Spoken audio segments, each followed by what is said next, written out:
ए भैया यह बिहार आ यहाँ केहू नहीं है हमार जान तनी काहे कि यहाँ बाटे हमरा चाचा नीतीश कुमार के सरकार। चाचा जी हमार दारू तो बंद कह देले, लेकिन पूरा बिहार वासी के नस में जे बा चखना के रस चढ़वा देले।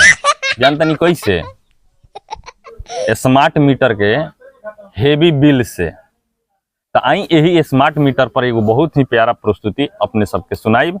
उससे पहले अगर वो हमारे चैनल पर नया बनी तो हमारे चैनल के सब्सक्राइब करें, वीडियो को लाइक करें और ज्यादा से ज्यादा शेयर करें। तो आई शुरू करता है। चाचा हो नीतीश चाचा करी कुछ उपाय जी। चाचा हो नीतीश चाचा करी कुछ उपाय जी। नौका मीटर देले बाटे हो मुआए जी। नौका मीटर देले बाटे हो मुआए जी। चार जे में जिंदगी भुलाइल जी। चार जे में जिंदगी भुलाइल जी। चाचा जी कमाई सब मीटर में घुस जाए जी। चाचा जी कमाई सब मीटर में घुस जाए जी। नौका मीटर देले बाटे हो मुआए जी। खाना खाते बेरी करे इहो बेवफाई जी। खाना खाते बेरी करे लाइन बेवफाई जी।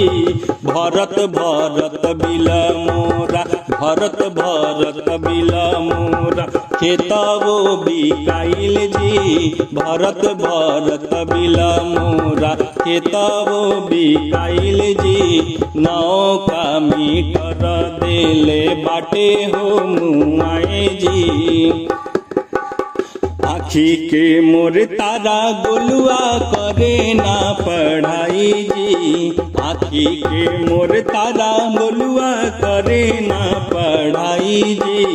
लागता अधूरा मोरा सपना रह जाई जी। लागता अधूरा सपना मोर रह जाई जी। नौका मीटर देले बाटे हो मुआए जी। अब ना ई मीटर चाचा हम से डोबाई जी।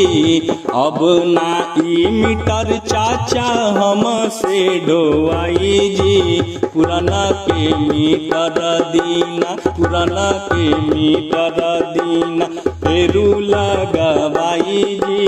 नौका मीटर देले बाटे हो मुआए जी। सुनी चाचा मोरा रे सुनी चाचा मोरा दिल के दुहाई जी। सुनी चाचा मोरा दिल के दुहाई जी।